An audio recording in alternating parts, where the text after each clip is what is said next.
Renovimi i gjithëmbarshëm këtu si totali investimit ka qenë afër 142.000 euro,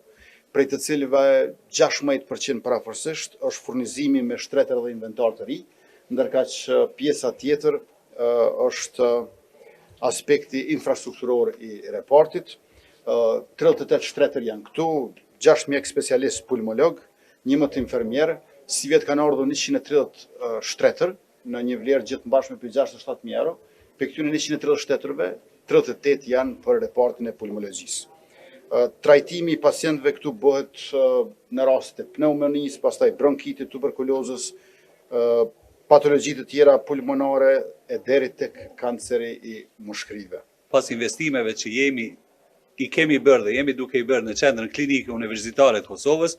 do të vazhdojmë me investime tjera në spitale tjera. Spitali Prizrenit tani shumë shpejt, sa po mora konfirmimin më herët, mbrenda 5 ose 6 dite, do të hapet edhe një procedurë e re për renovimin total të repartit të pediatrisë dhe të internos, dhe kështu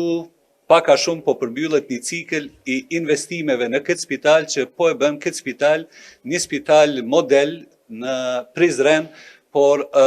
jo vetëm Prizren, por edhe për qytetarët e rajonit Prizrenit, por natyrisht siç e dim të gjithë, edhe për qytetarët nga Republika e Shqipërisë nga rajoni Kuksi.